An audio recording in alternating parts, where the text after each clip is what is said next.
शिकायत के बाद विभागीय जांच के पूर्व कार्य करने की प्रक्रिया शुरू। सरपंच सचिव पर लिपापोती के आरोप, कार्यवाही हेतु थाने पर सौंपा आवेदन। बड़वानी जिले के ग्राम चकेरी निवासी विक्रम सिंह चौहान ने जीआरएस की शिकायत कलेक्टर कार्यालय में की थी, जिसकी विभागीय जांच के पूर्व ही संबंधित स्थान पर जेसीबी द्वारा कार्य शुरू करवाया। ग्रामीण ने बताया कि जब तक शिकायत की पूर्ण रूप से जांच नहीं हो जाती तब तक कार्य यथा स्थिति में रहने एवं सचिव सरपंच पर लिपापोती के आरोप लगाते हुए कार्यवाही की मांग हेतु थाने पर आवेदन सौंपा है। वित्तीय अनियमितता की शिकायत के बाद जांच होने के पूर्व कार्य करने की प्रक्रिया शुरू करने के बाद ग्रामीण ने थाने पर आवेदन सौंपा है।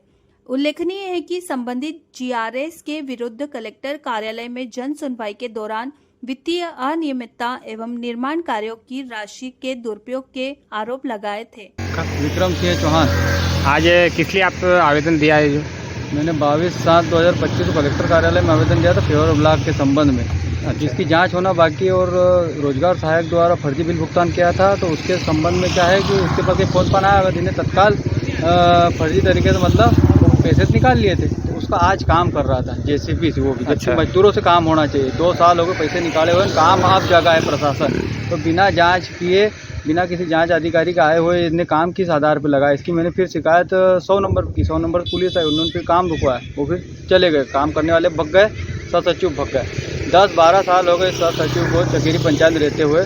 इसको जनपद पंचायत के अधिकारियों को संरक्षण है, इसलिए इसका स्थानांतरण भी नहीं हो रहा है। इसका सबसे पहले स्थानांतरण होना चाहिए, तब जाके भ्रष्टाचार रुकेगा, नहीं तो ये तो करते रहेगा, क्योंकि गांव का है। आवेदन अभी आपने थाने पर दिया है? ये थाने पे मैंने आवेदन दिया कि साहब इसके ऊपर कार्रवाई की जाए। जनपद सीओ भी ध्यान नहीं दे रहे कोई। मैंने मुक्ति कार्रवाई, मुक्ति सीएम हेल्पलाइन भी करी, वो सीओ ध्यान नहीं दे रहा है कोई। सीओ मैडम क्या कहना चाह रही है? सीओ मैडम से मेरी बात नहीं हुई। सीओ मैडम से मेरा मतलब है कि प्रथम अधिकारी वही रहते हैं जितने सीएम हेल्पलाइन रहती है, तो उनका कर्तव्य है कि कम से कम सीएम हेल्पलाइन क्या है, किस गाँव की कितनी हो रही देखे तो सही कम से कम। बाकी कोई ध्यान नहीं दे रहा। आज तक संबंधित अधिकारी मेरे किसी प्रकार कोई चर्चा भी नहीं करी। इसका सबसे पहले स्थानांतरण होना चाहिए। 11 साल हो गए और वित्तीय प्रभार में 4-5 साल हो गए। क्या चाहते हैं आपकी? ये कार्रवाई होनी चाहिए इसका सचिव रोजगार सहायक से, सख्त से सख्त।